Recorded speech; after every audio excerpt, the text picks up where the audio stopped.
I always have to sharpen my chisels after doing this because I inevitably bump into that metal receiver.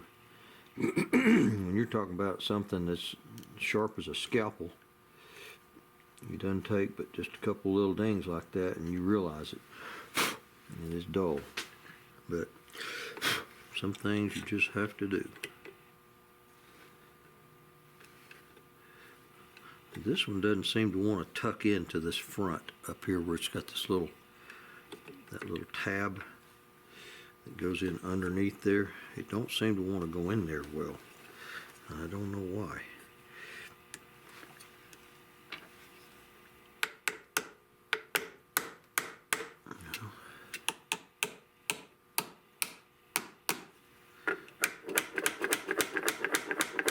I'm glad this hammer's brass. Alright, that gives me enough. That's a good fit all around that metal. Now it gives me enough to put a real proper outline. A serious outline.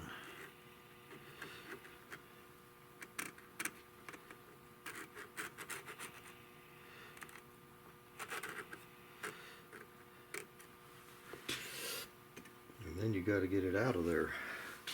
The only way to do that is coming from the other side with a punch.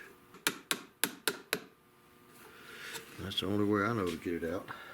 When you've pretty much driven it in with a hammer, it takes a hammer to get it out. But the more times I do this, the easier it fits.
Alright, that's a start. It's pretty much necessary to do this with the hammer cocked. Your hammer, you have to start out with it in the cocked position.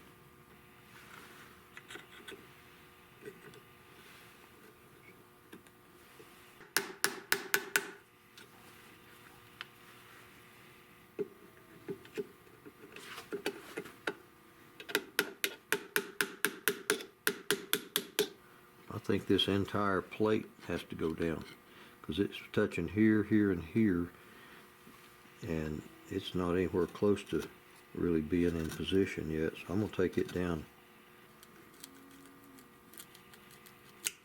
Typically, the level of this metal right here is the level of this wood, typically, but this one doesn't seem to be holding with that.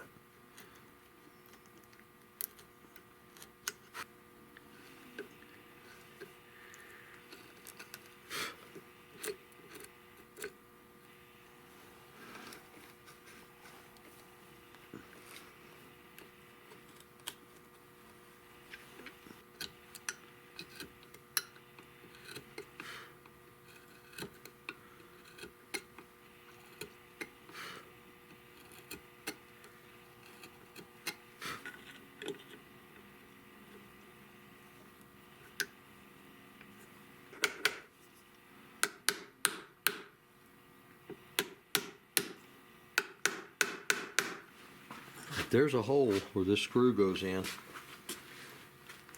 and it is locked in place, and I'm going to use this as a drilling template, at least to start that hole, start that drill. I'm just going to go in about 1/4 of an inch.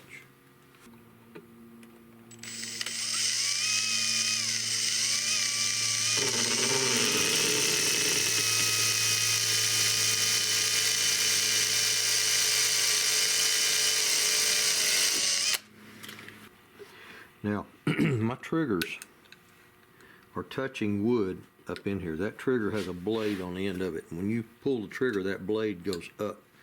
And right now it's bottomed out against this wood right in here. I can see it. And I've got to relieve that before I go any further, because I've got to make that trigger come in contact with this this sear, the extended part of this sear that releases the hammer. That trigger's got to push up on it, and when it pushes up on it, your hammer falls. Watch this hammer. So that sear has to come in contact with the blade of that trigger, and right now the trigger is bound. It's hitting wood up in there. I'm just curious, now that I've relieved that hammer, will this go in? Because I have to relieve that hammer with it in place and make sure that that hammer has room to swing. Right now it's not. It's hitting right here. This has to be assembled and disassembled with that hammer cocked. And if you get it uncocked, you just put it up against something and just push it back.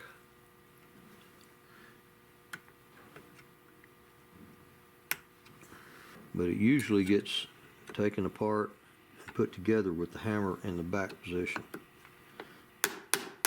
Now, this is flush, this is not flush, this is not flush, this is just a bit below flush. So I've still got to go down 30-40 thousandths to get this down enough to make this flush. Now that screw right there will pull that in a little bit, but it needs to be tapered back. See, this thing is thinner here than it is here. And these plates actually have a little bend in them to allow that. It is getting close. I may have to smoke this again to get it closer. The trigger is still free, so it's not touching that sear. You can see without that trigger tying in place, when I set these side plates in and push them in there, this sear sticks through that opening right there. See, there's your sears right in there and there, and they just barely stick in. That trigger, when it drops in there, see these blades right here on this trigger, this blade here is your left and right triggers, and that blade has to contact those sears. And when you pull that blade, when you pull that trigger back, it's hard to do this with one hand. When you pull that trigger back, that sear, that blade touches the sear and pushes it up. Now the safety, when your safety is on, it's in this position. And that pin won't let that blade come back. When your safety goes off, it's hard to do this with one hand. See, there's a spring on these triggers pushing them, pulling them in.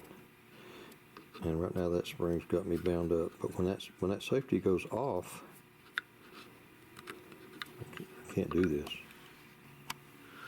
See, there's a spring keeping these triggers pulled as if you were pulling them up tight to fire it. That spring has got to be held in check, and then when your safety, there's a pin that contacts the bottom of these blades, and when those, I'm referring to the bottom as it's sitting right now, it's upside down, but that pin keeps that blade from coming back, and when the safety goes off, it allows your triggers to be depressed. See, there's a spring that's pulling those triggers back in place. There's a little hitch in the get along on one of these springs, and I can't figure out exactly where it's coming from.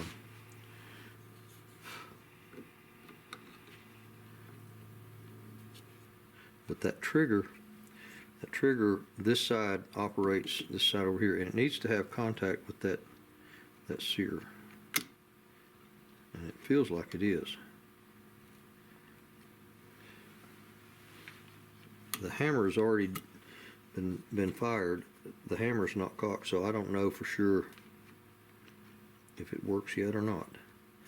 I'll have to assemble it completely and have all the screws tight to see if it works. But now I can pull this side plate out, and if this if this trigger has got contact, when I pull this out, that trigger will drop back.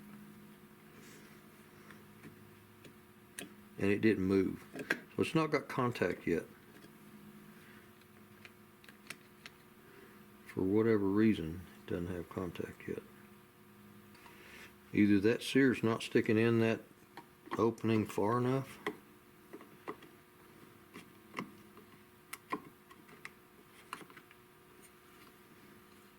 it looks like it is. I can see it from up here.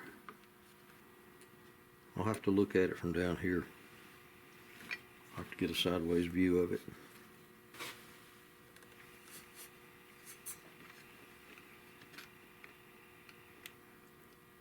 I can touch it and move it from in here.